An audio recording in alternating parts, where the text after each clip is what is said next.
Assalamualaikum warahmatullahi wabarakatuh. Di sini saya akan mewakili kelompok 2, manajemen keuangan. Di antara nama-nama kelompok yaitu Royhan Aden, yaitu saya sendiri. Yang kedua Nanda Sylvia Agustin. Yang ketiga Farid Hidayatullah, dan yang terakhir Doni Eka Budiawan. Di sini saya akan mempresentasikan sedikit definisi dividen. Yang pertama, dividen berasal dari bahasa Latin yaitu dividium, yang artinya sesuatu untuk dibagi. Dividen adalah istilah yang sudah tidak asing lagi, terutama bagi mereka yang berinvestasi saham. Dividen adalah salah satu hal yang paling dinanti-nanti para investor di pasar modal. Lalu, apa itu dividen? Pengertian dividen secara umum, dividen adalah pembagian laba atau hasil yang dibayarkan kepada pemegang saham berdasarkan jumlah saham yang dimiliki. Biasanya dividen ini dibagikan bisa dalam bentuk uang tunai ataupun saham. Yang kedua, berdasarkan Kamus Bahasa Indonesia, dividen diartikan sejumlah uang sebagai hasil keuntungan yang dibayarkan kepada pemegang saham dalam suatu perseroan.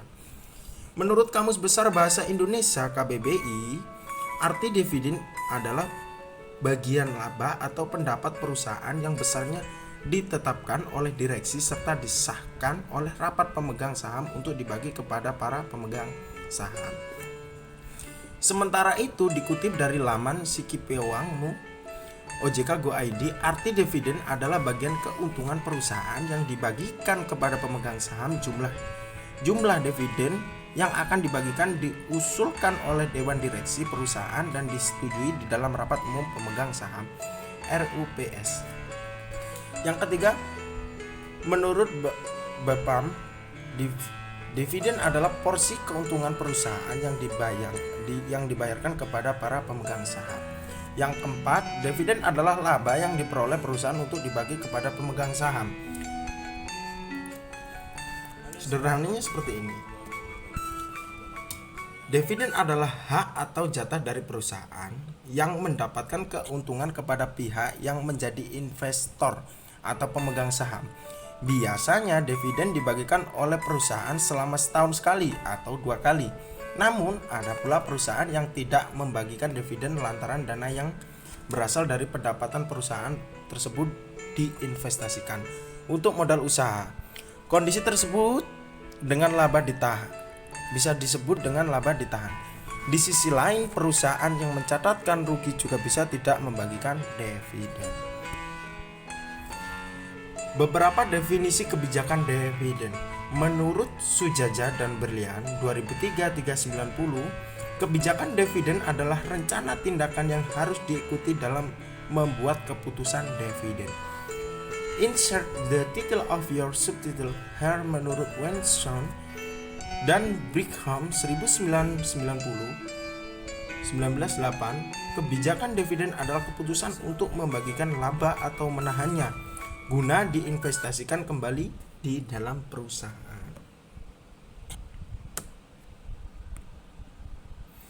Teori-teori kebijakan dividen. 1. Dividen irrelevance theory. Dividen tidak relevan. Beberapa kalangan berpendapat bahwa kebijakan dividen tidak mempunyai pengaruh terhadap harga saham perusahaan maupun terhadap biaya modalnya. Jika kebijakan dividen tidak mempunyai pengaruh yang signifikan, maka hal tersebut tidak relevan.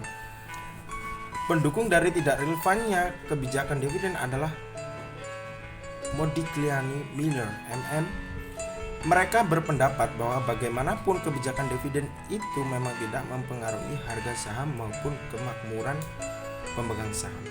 MM menyatakan bahwa dividen tidak relevan berdasarkan asumsi-asumsi di bawah ini.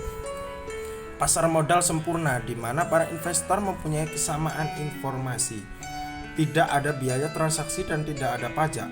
Para investor bersifat rasional. Semua peserta pasar bersifat price taker. Adanya unsur ketidakpastian bagi arus pendapatan massa datang dan para investor mempunyai informasi yang sama. Manajer dalam pengambilan keputusannya mengenai produksi dan investasinya disesuaikan dengan informasi tersebut. Teori Bridge in the Hand.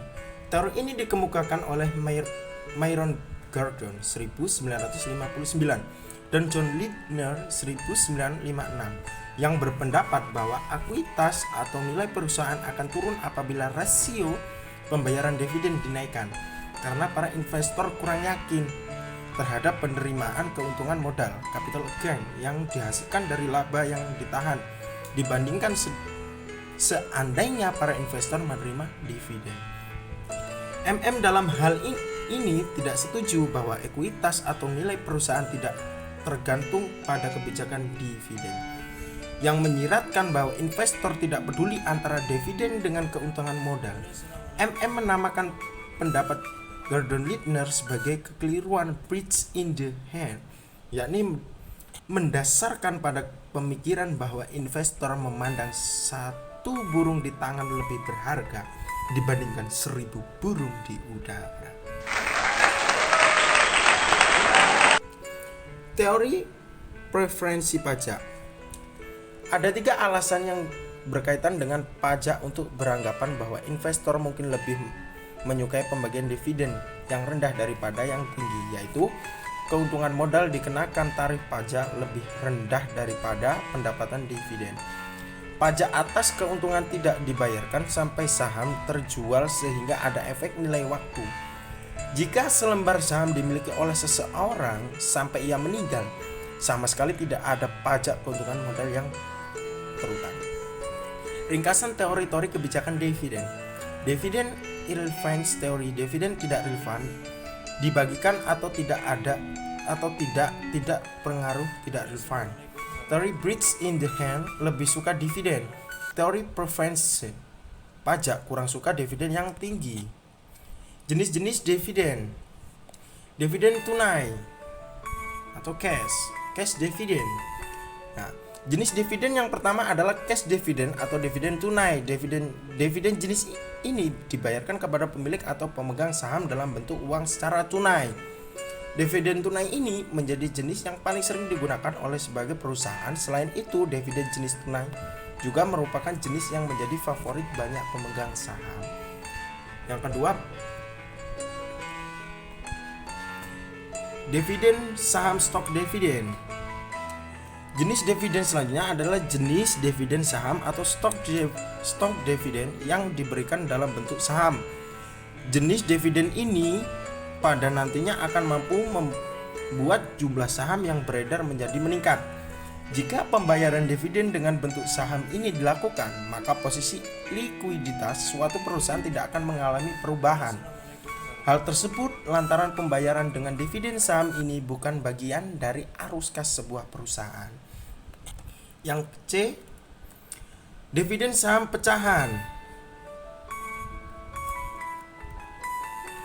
Pemecahan selembar saham menjadi N lembar saham. Harga per lembar saham baru setelah stock split adalah sebesar 1N dari harga sebelumnya. Dengan demikian, sebenarnya stock split tidak menambah nilai dari perusahaan, atau dengan kata lain stock split tidak mempunyai nilai ekonomis. Yang D, dividen scrip. Dalam bentuk perjanjian tertulis untuk pembayaran dalam jumlah tertentu pada waktu yang disepakati. Dan E, dividen property dividen. Dividen yang dibagikan dalam bentuk aktiva lain selain kas atau saham, misalnya aktiva tetap, surat-surat berharga. Yang terakhir yaitu dividen likuiditas. Dividen yang diberikan kepada pemegang saham sebagai akibat likuiditasnya perusahaan. Dividen diperoleh dari selisih antara nilai realisasi aset perusahaan dikurangi dengan semua kewajiban. Jenis dividen selanjutnya, jenis dividen liquidating ini berbeda dengan jenis dividen lainnya. Liquidating dividen ini tidak berasal dari keuntungan yang diperoleh dari perusahaan. Jenis dividen ini merupakan kebalikan dari semua jenis yang dividen yang sudah ada. Bentuk-bentuk kebijakan dividen. 1. Kebijakan dividen yang stabil. Jumlah pembayaran dividen itu semua besarnya dari tahun ke tahun meskipun perusahaan mengalami kerugian.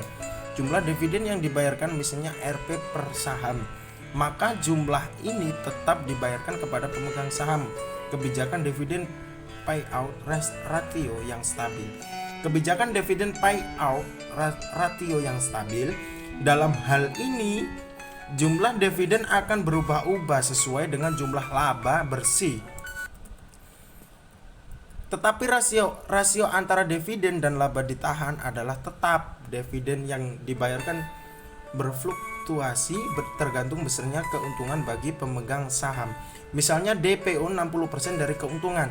Jika keuntungan Rp 1 miliar, maka dividen yang dibayarkan sebesar 60% kali Rp 1 miliar sama dengan 600 juta. Dan ketiga, kebijakan kompromi, suatu kebijakan dividen yang terletak antara kebijakan per saham yang stabil dan kebijakan dividen payout ratio yang konstan ditambah dengan presentasi tertentu pada tahun-tahun yang mampu menghasilkan laba bersih yang tinggi. Keempat dan yang terakhir, kebijakan residual. Apabila suatu perusahaan menghadapi suatu kesempatan investasi yang tidak stabil, maka manajemen menghendaki agar dividen hanya dibayarkan ketika laba bersih itu bersih. Ya, faktor-faktor yang mempengaruhi kebijakan dividen. Dividen payout ratio, industri di mana perusahaan itu berada. B. Kesempatan investasi, profitabilitas, dan likuiditas. C. Akses ke pasar keuangan. D. Pertumbuhan pendapatan perusahaan. E. Stabilitas pendapatan. F. Preferensi pemegang saham. G. Ketersediaan dan biaya alternatif sumber dana. H. Pembatasan-pembatasan yang diberikan kreditur. Dan yang terakhir, I. Harapan mengenai kondisi bisnis pada umumnya. Jadwal pembagian dividen. Declaration data. Come dividend dates. Data. Ex dividends. That's dates of recording. That's payment dates. Distribution data. Sekian, terima kasih. Apabila ada kata-kata yang kurang dipahami, silakan jawab. Bisa bertanya. Sekian, terima kasih.